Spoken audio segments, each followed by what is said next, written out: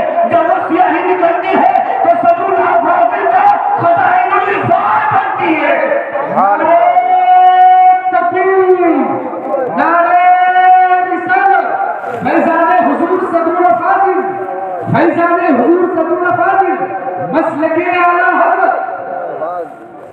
شہید کا خون جب تک اس کی نفس برقرار ہے تب تک وہ راہ خدا میں ہے، جب تک وہ راہ خدا میں ہے، اور اس کو نفع وہ خود پہنچائے۔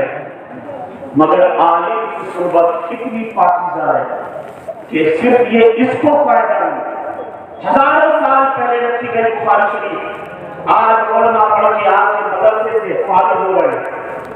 ہزاروں سال پہلے لکھی گئی مسلم شریف آج اس کو علماء پڑھ رہے ہیں۔ سینکڑوں سال پہلے لکھی گئی ہدایت آج اس کو پڑھ کر لوگ فقیہ بن گئے۔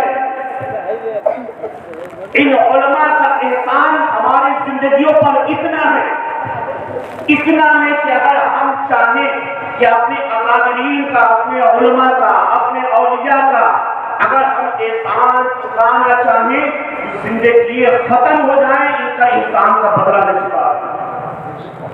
وہ کرم فرمایا میرے نبی نے ارشاد فرمایا کہ کسی نے عالم کو دیکھا تو اس میں ایسا ہے جیسے کسی نے میری زیارت کی۔ عالم سے کسی نے مصافحہ کیا تو گویا ایسا ہے جس نے مجھ سے مصافحہ کیا۔ اور کوئی عالم دین کی صحبت میں بیٹھا تو اس کا بیٹھنا ایسا ہے جیسے میری صحبت میں بیٹھا۔ اور جو میری صحبت جس کو مل گئی قیامت میں بھی تو میرا ہم نشین ہوگا۔ تو اسی لیے عزیزو اپنے علماء کی مدارس کی قدر کریں، اپنے علماء کا احترام کریں، ان سے محبت کریں۔ آج ہمارے اندر سب سے بڑی کمی یہ ہے کہ ہمیں ہمارے دین سے دور کیا جا رہا، اور دین سے دور کتابوں سے نہیں کیا جا رہا بلکہ ہمیں دین سے دور اپنے علماء سے کیا جا رہا، اپنے علماء سے دور کیا جا رہا ہے۔ یہ سوشل میڈیا کے ذریعے، یوٹیوب کے ذریعے، واٹس ایپ کے ذریعے ایسی ایسی ویڈیوز آ رہی ہیں، علماء کا مذاق بنایا جا رہا ہے، مولوی ملا کہہ کر ان کی تنقید کی جا رہی ہے، ان کو تنقید کا نشانہ بنایا جا رہا ہے۔ ہمارا نوجوان بڑا خوش ہے اور وہ اسٹیٹس پر پروفائل میں وہ لگائے گھوم رہا ہے۔ آپ جانتے نہیں اگر عالم دین کی آپ توہین کر رہے ہیں علم کی وجہ سے تو یہ عالم دین کی توہین کرنا کفر ہے۔ آپ کو پتہ نہیں چلتا اور آپ اسلام سے خارج ہو رہے ہیں۔ آپ جب علماء کی صحبت میں بیٹھیں گے، علماء کے قریب ہوں گے، تب آپ کو دین متین کی رونق برکت نصیب ہوگی۔ کیا اللہ کے رسول نے نہیں فرمایا کہ اگر تم چاہتے ہو کامیاب ہونا تو عالم دین بن جاؤ، اور اگر عالم دین بننے کی توفیق نہ ہو تو طالب علم بن جاؤ، اور طالب علم بھی نہ بن سکو تو ان کی صحبت میں بیٹھنے والا بن جاؤ یا ان سے محبت کرنے والا بن جاؤ، 5 مت بننا کہ ہلاک ہو جاؤ۔ مولا کائنات مولا علی شیر خدا کرم اللہ تعالی وجہ الکریم، آپ نے کیا پیاری بات فرمائی۔ آپ فرماتے ہیں کہ دولت ہر کوئی کمانا چاہتا ہے، دولت کے پیچھے بھاگا پڑا ہوس میں لگا ہوا ہے، مگر دولت کمانے کی بجائے اسے علم کمانا چاہیے۔ صحابہ نے پوچھا جب آپ کے مشہور کے حضور دولت اور علم میں کیا ڈفرنس ہے، کیا انتر ہے؟ حالانکہ سب جانتے بہت بڑا، مگر مولا کائنات کی زبان سے سننا چاہتے ہیں۔ سب جانتے ہیں، لیکن حضور حضرت ملائے کائنات کی زبان اقدس سے سننا چاہتے ہیں تو ملائے کائنات مسکرائے اور مسکرا کر کہا دیکھو جس کے پاس دولت ہوتی ہے وہ دولت کی حفاظت کرتا ہے، جتنی دولت ہوگی اس کی حفاظت بڑھ جائے گی۔ کوئی 5,000 کا مالک ہے تو اس کی حفاظت ویسے ہی کرتا ہے، کوئی 50,000 کا مالک ہے اس کی حفاظت اور بڑھا دیتا ہے، کوئی 5 کروڑ کا مالک ہے اس کی حفاظت اور بڑھ جاتی ہے۔ مگر جب کوئی بندہ علم دین حاصل کر لیتا ہے تو اب یہ علم اس بندے کی حفاظت کرتا ہے۔ دولت کی حفاظت انسان کرتا ہے اور علم بندے کی حفاظت کرتا ہے۔ پھر مولا کائنات فرماتی ہے کہ دولت قارون کی میراث ہے، حامان کی میراث ہے، شداد کی میراث ہے، اور علم دین جو ہے یہ انبیاء کی میراث ہے، رسول خدا کی میراث ہے، حضرت سلیمان کی میراث ہے، حضرت داؤد کی میراث ہے، مصطفیٰ جان رحمت صلی اللہ علیہ وآلہ وسلم کی میراث ہے۔ پھر آگے مولا کائنات مولا علی شیر خدا رضی اللہ تعالیٰ عنہ کے ارشاد فرماتے ہیں، جانتے ہو اللہ تبارک و تعالیٰ نے اس نظام کائنات کو 4 چیزوں پر ٹھہرا رکھا ہے۔ نظام کائنات 4 چیزوں کی وجہ سے قائم ہے، یا یہ کہہ لیں کہ اس نظام کائنات کے 4 پلر اللہ نے بنائے۔ کون کون ہیں؟ لوگوں نے پوچھا حضور ارشاد فرمائیں نظام کائنات 4 چیزوں کی وجہ سے قائم ہے، تو یہ 4 چیزیں کون سی ہیں؟ مولا کائنات نے فرمایا پہلا نظام کائنات کا جو پہلا کھمبا ہے وہ ہے عالم دین۔ نظام کائنات 4 چیزوں کی وجہ سے قائم ہے، اور یہ پہلا کون سا؟ عالم دین۔ مفتی حوالدار خانعی رحمۃ اللہ علیہ پہلے بارے میں تفسیر نہیں تو اس میں ذکر کرتی ہیں کہ پہلا کھمبا عالم دین ہے۔ کون عالم دین ہے؟ جو حضور کی گستاخیاں کرے وہ، جو حضور کی شان میں بے ادبیاں کرے وہ، جو حضور کو اپنی طرح کرے وہ، جو حضور کے علم غیب کا انکار کرے وہ، جو حضور کی شان رسالت کو گھٹانے کی کوشش کرے وہ نہیں میاں نہیں، وہ عالم دین ہے ہی نہیں، وہ تو عالم فتین ہے جو حضور کی شان کو گھٹائے، جو مصطفیٰ پر اپنی جان کو قربان کرے، حضور کی عظمت کے لیے کھڑا رہے، ڈٹا رہے، شریعت اس کو عالم دین کہتی ہے۔ علی فرماتے ہیں جو عالم دین با عمل ہو ایسے عالم کے لیے یہ خوشخبری ہے کہ نظام کائنات اس کے اوپر قائم ہے۔ فرمایا ہے دوسرا رکن کون سا ہے، دوسرا کھمبا کون سا ہے؟ تو مولا کائنات فرماتے ہیں جاہلوں کی وجہ سے نظام کائنات قائم ہے۔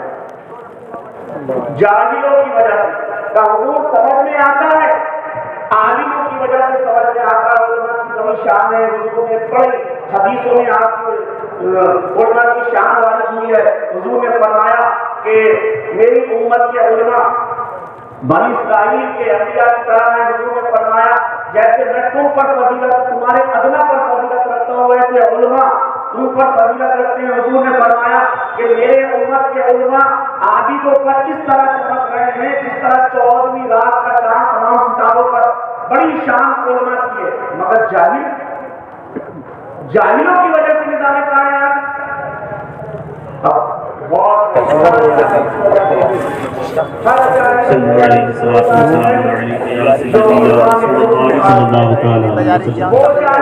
ایک مرتبہ اور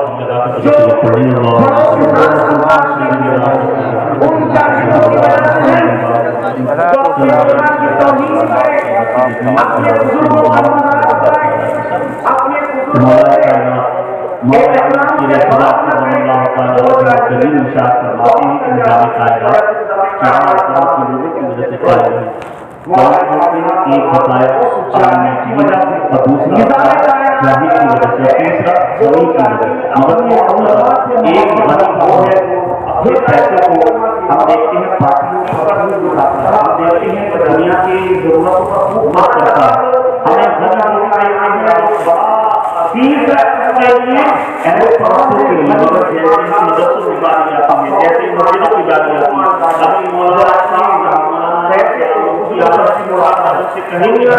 مدرسے میں کچھ مدد کیجیے،